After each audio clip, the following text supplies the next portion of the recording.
Hello everyone, in this video we will discuss an important question. और जो question पूछा जाता है वो क्वेश्चन क्या है? Bring out the interplay of the Renaissance and reformation strain in Elizabethan tragedy.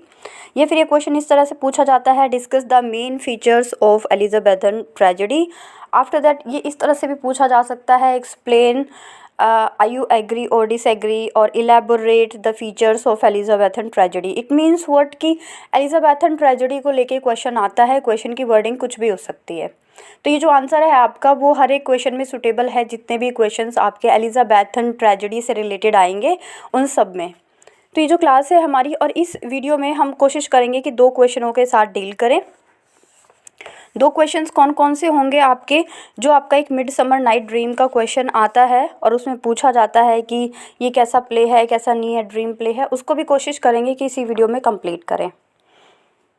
सो ये क्लास भी कैसी होगी? डिक्टेशन मोड से होगी। So be ready with your copy and pen, और जितने भी इंपॉर्टेंट पॉइंट्स हैं आप उसको नोट डाउन कर लीजिए।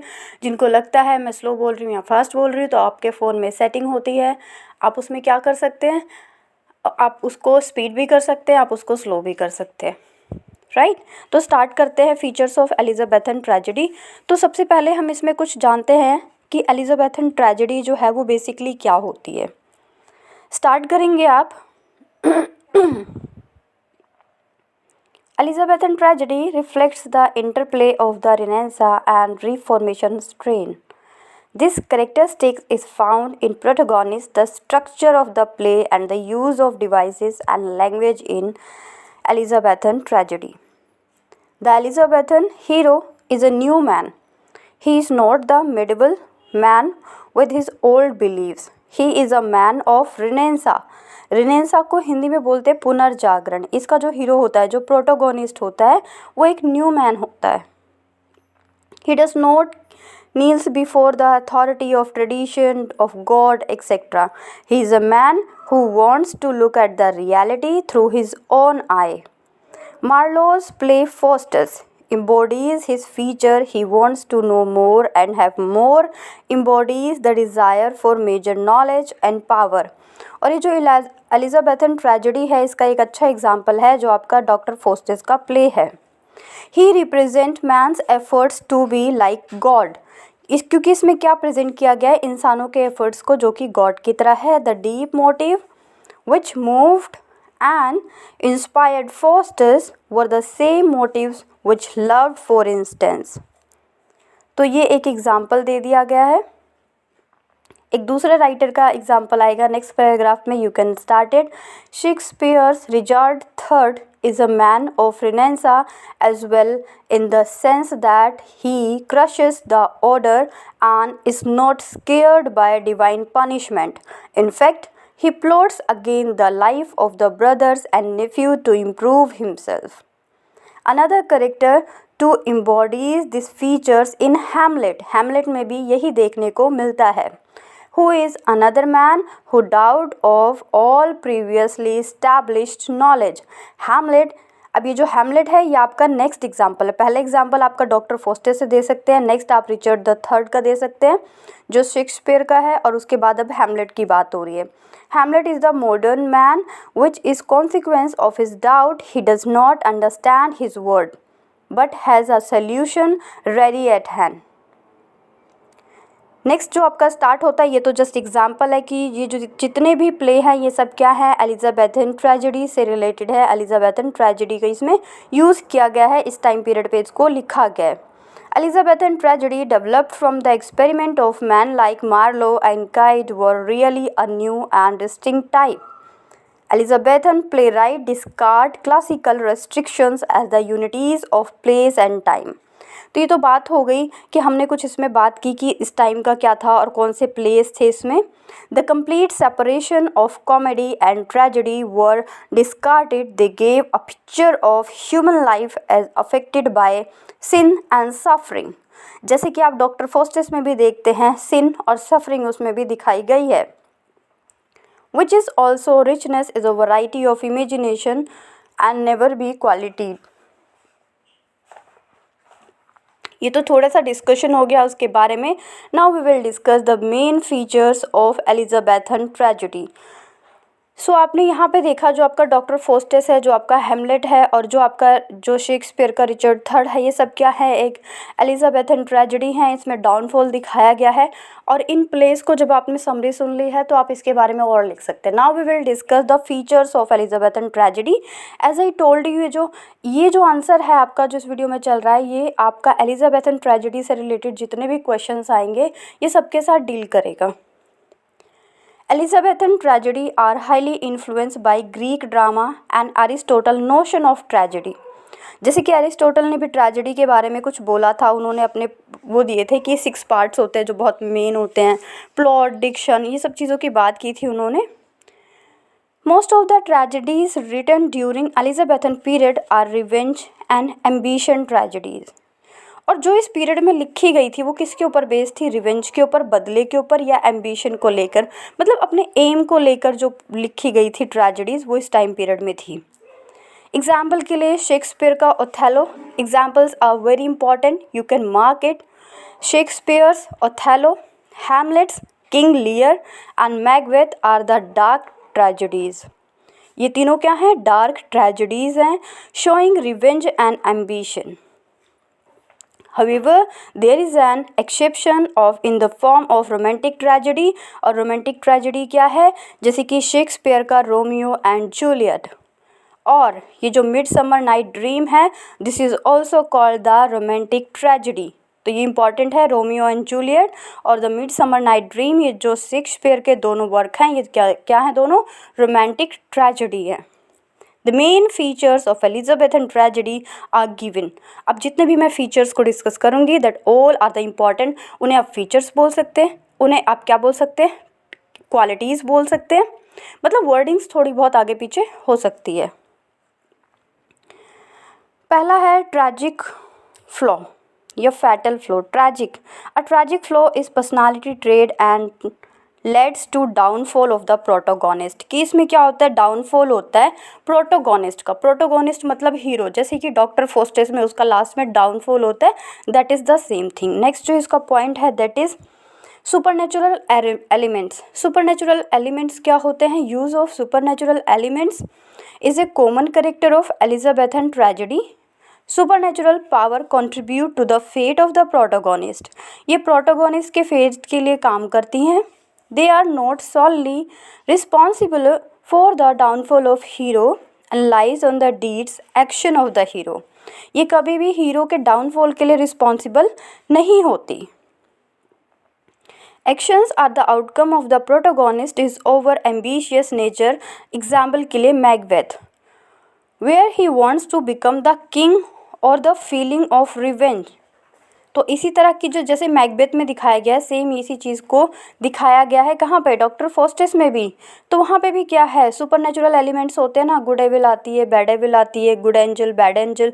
तो उसके बाद जो चीज़ें होती हैं, या फिर वो सबसे सुपीरियर बनना चाहता है, तो इसीलिए तो होता है उसका डाउनफॉल।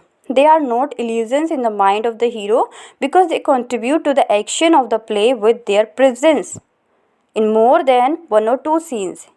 और ये ऐसा नहीं है कि कंप्लीट प्ले में आपको देखने को मिलेंगी, 1 और 2 सीन में होती है।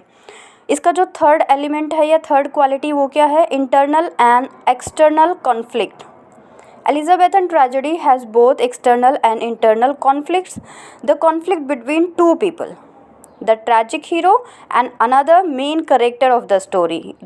It can also be the conflict between 2 parties. कभी 2 पार्टीज़ के बीच में होती है, कभी 2 लोगों के बीच में होती है। Led by the tragic hero, the result of the external conflict is always in the favor of other party, as it is the good party। और जिसका फेवर होता है वो गुड पार्टी की तरफ जाता है। मतलब जो 2 चीज़ें होती है, जैसे कि डॉक्टर फोस्टेस में ही दिखाया गया, मैं बार बार बोल रही हूँ क्योंकि बहुत कॉमन प्ले है, आप सबने पढ़ लिया होगा। तो इसमें भी जो लास्ट में फेवर दिखाते हैं वो किसका दिखाते हैं, हालांकि इसका डाउनफॉल होता है, लेकिन डाउनफॉल क्यों होता है, क्योंकि उसने अपना रॉन्ग सजेशन लिया था, उसने जो बैड एंजल थी उसको सपोर्ट किया था और मेफिस्टोफिलिस की बातों में आ गया था। Inward struggle war include the action of spiritual forces which work against the hero. और इंटरनल में क्या आएगा, वो फोर्सेस, वो स्पिरिचुअल पावर जो कि प्रोटोगोनिस्ट के अंदर होती हैं और वो उसे बताती हैं कि जो तुम कर रहे हो वो गलत है, लेकिन फिर भी जो एक्सटर्नल कॉन्फ्लिक्ट होते हैं, वो जो प्रोटोगोनिस्ट है वो एक्सटर्नल कॉन्फ्लिक्ट से ज़्यादा इन्फ्लुएंस होता है और गलत भी कर देता है। Now we will discuss the fourth point of the element. Fourth point है fate or fortune. As the tragic hero heroine is the state and public figure, तो his or her downfall produce a contrast which affects not only his or her personal life but the fate of welfare of the entire nation or the empire। मतलब कि जो fate होता है, उसका जो भाग्य होता है या जो उसके साथ ट्रैजिक चीज़ें होती हैं, चाहे वो प्रोटोगोनिस्ट हीरो हो या हीरोइन हो, यहाँ पे वर्ड दिया गया है, मतलब मेल या फीमेल कोई भी हो, वो सिर्फ उसको रिप्रेजेंट नहीं करता, वो कंप्लीट सोसाइटी को, कंप्लीट किंगडम को, कंप्लीट नेशन को, कंप्लीट एम्पायर को शो करता है कि अगर कोई इस तरह से गलत काम करेगा तो फिर उसके साथ इसी तरह की चीज़ें होंगी। The adverse effect of fate in the empire of evidence in Macbeth. Macbeth का एग्जाम्पल दिया है, when Duncan son Malcolm and Macduff are planning to defeat Macbeth and at the same time trying to support the collapsing kingdom, Macduff suggests the Malcolm that the throne, but Malcolm is not make enough to hold the falling empire। तो मतलब यही चीज़ें हैं यहाँ पे fate और Fortune को दिखाया गया है। नाउ फिफ्थ पॉइंट को डिस्कस करेंगे। फिफ्थ पॉइंट क्या है इसकी, the theme of foul and revenge. जो इसकी थीम होती है वो क्या होती है, फाउल एंड रिवेंज से भरी हुई होती है। This is your fifth point. As it is a tragedy, foul has to counter fate fair an unwritten rule of Elizabethan tragedy. The entire play revolves around the theme of fall turning fair. The very first line of the first scene of the play spoken by three witches, which shows the intensity of the theme. Similarly, in the Hamlet का example दिया है, Hamlet reveals in the theme built cleverly right from the beginning of the play and making it the driving force behind the character of Hamlet.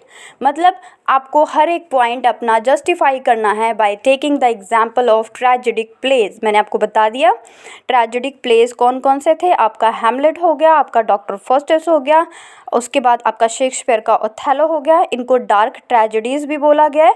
तो इनका example लेके आपको present करना है। जहाँ पे सुपर नेचुरल इन्वायरमेंट की बात है, वहाँ पे आप मिडसमर नाइट ड्रीम का भी यूज़ कर सकते हैं, जो कि आपका सेकंड पॉइंट था एलिमेंट में हमने डिस्कस किया, क्योंकि मिडसमर नाइट ड्रीम में भी बहुत ज़्यादा सुपर नेचुरल एलिमेंट्स का यूज़ किया गया है। तो अगर आप अपने एग्जाम्पल में इन एलिमेंट्स को लिखते टाइम प्ले का नाम मेंशन कर देंगे, it gives a right impact on the examiner, और आप उसे अंडरलाइन कर देंगे। ज़्यादा नहीं पता तो सिर्फ आप नाम लिख दीजिए, कि जैसे थीम और रिवेंज की बात हुई तो हैमलेट लिख के उसके नीचे अंडरलाइन कीजिए और एग्जाम्पल लिख दीजिए। These are the things by which you can get good marks, 70 जो 70+ आते हैं, डिस्टिंक्शन में आ जाते हैं बच्चे, वो इसी तरीके से आते हैं। नेक्स्ट पॉइंट है इसका paradox of life. Paradox of life क्या होगा, Elizabethan tragedy reflects the paradox of life in sense the comedy and suffering experience by tragic hero. Tragic hero जो इसमें फील करता है, this paradox is very clear in the play Macbeth. अगर आपने पढ़ा होगा तो ये बहुत क्लियर हो गया होगा। आपके सेकेंड ईयर में मैकबेथ नहीं लगा है, बट मैकबेथ आई होप जब आप ग्रेजुएशन में थे, जब आप ऑनर्स कर रहे थे, तब लगा हुआ था। ये दिल्ली यूनिवर्सिटी में तो लगा था, हम सब ने पढ़ा था, बट आई डोंट नो आप सब किस यूनिवर्सिटी से हैं। तो नहीं पढ़ा है तो फिर आप एग्जाम्पल कोट कर सकते हैं कि पैराडॉक्स ऑफ लाइफ यूज़ किया गया है मैकबेथ में, because now you don't have time to read any extra play. Macbeth is portrayed as the most brave and loyal soldier of the nation and rewarded by the king Deccan for his bravery and love for the nation. However, Macbeth is not satisfied with whatever he gets. लेकिन वो satisfy नहीं होता, हालांकि उसको मिलती है bravery के लिए, उसको एक अलग से पहचान मिलती है, लेकिन वो फिर भी satisfy नहीं होता। नेक्स्ट पॉइंट है इसका इंपॉर्टेंट, कथासिस। कथासिस क्या होता है, Elizabethan tragedy catharsis any picture of the literature, any form of the literature जब सक्सेसफुल हो जाती है और उसको देखते time when you feel pity, ये इंपॉर्टेंट पॉइंट है, when you feel pity fear and other such kind of emotions in the audience. जब आप कोई चीज़ देखते हुए, कोई चीज़ पढ़ते हुए, कोई लिटरेचर, कोई ड्रामा देखते हुए जब आपके दिलो दिमाग में किसी करेक्टर को लेके पिटी, दया, फियर, डर, इस तरह की चीज़ें होती हैं, या आप सोचते हैं आपकी लाइफ में भी हो सकता है, तो वो जो डर होता है, वो जो इमोशंस होते हैं, उसी को बोलते हैं catharsis. It is known as catharsis, where the audience feels sympathy for the character and emphasize with his or her suffering. जब उसे वो अपनी सफरिंग के साथ रिलेट करते हैं तो उसके अंदर क्या हो जाता है, कैथारसिस आता है. आपका इसका नेक्स्ट पॉइंट है ट्रैजिक स्ट्रक्चर. ये बहुत इंपॉर्टेंट है. Elizabethan tragedy can be divided into 4 parts of the tragic structure. 4 parts, इसके भी सब पार्ट्स है. आप देखिए एलिमेंट्स में हमने बात की थी, पहला था ट्रैजिक फॉल, सेकंड था सुपरनेचुरल एलिमेंट, थर्ड था इंटरनल एंड एक्सटर्नल कॉन्फ्लिक्ट. आपका जो फोर्थ था फेट और फॉर्च्यून, फिफ्थ था the theme of foul revenge, sixth था आपका पैराडॉक्स ऑफ लाइफ, 7 कैथारसिस, और 8 है आपका ट्रैजिक स्ट्रक्चर. अब जो ये 8 पॉइंट है आपका ट्रैजिक स्ट्रक्चर, इसके भी फर्दर 4 पॉइंट्स हैं जिसको आप फ्लो चार्ट की हेल्प से लिख सकते हैं. क्या है? Exposition, rising action. Rising action में क्या हो जाएगा, जो एक्ट राइज होते हैं, फॉलिंग एक्शन और रिजोल्यूशन. ये इसके 4 काइंड्स है, 4 टाइप्स है ट्रैजिक स्ट्रक्चर के. तो इस वीडियो में अब दूसरे क्वेश्चन को डिस्कस करने के लिए टाइम ओवर हो चुका है ऑलरेडी. इस पॉइंट को डिस्कस करते करते ये क्वेश्चन बहुत बहुत बहुत बहुत बहुत ज़्यादा इंपॉर्टेंट है, राइट. मैं इतना क्यों बोल रही हूँ, क्योंकि शायद मैं इतना बोलूँगी तभी आप इसको कंप्लीट करेंगे. आप देखेंगे ट्रेजेडी से लेके एलिजाबेथन ट्रेजेडी को लेके बहुत सारे क्वेश्चंस आते हैं. वर्डिंग्स कुछ भी हो, एलिजाबेथन ट्रेजेडी दिख गया, इसका मतलब यही क्वेश्चन लगा दो वहाँ पे. दूसरी बात, इस क्वेश्चन पे बहुत ज़्यादा कमेंट थे कि मैम इस पर प्लीज़ बना दो, इस पर प्लीज़ आंसर कर दो. तो ये आपका एक हो गया है. लेकिन हाँ, अगर मैं आपके लिए कर रही हूँ, मैं आपकी रिक्वेस्ट को फुलफ़िल करती हूँ, तो एटलीस्ट लाइक और कमेंट तो बनता है. आई थिंक इतना तो कर सकते हो. मैं देखती हूँ प्रीवियस वीडियोस पे 1K हो जाते हैं आपका जो व्यू होता है, बट लाइक देखो तो वहाँ पे वही पड़े रहते 30, 40, 50, 100. तो एटलीस्ट लाइक करो, शेयर करो और कमेंट करो. इससे कुछ थोड़ी ना होता है, एक लाइक का बटन ही तो प्रेस करना है. सो मिलते हैं नेक्स्ट वीडियो में अपने नेक्स्ट टॉपिक के साथ.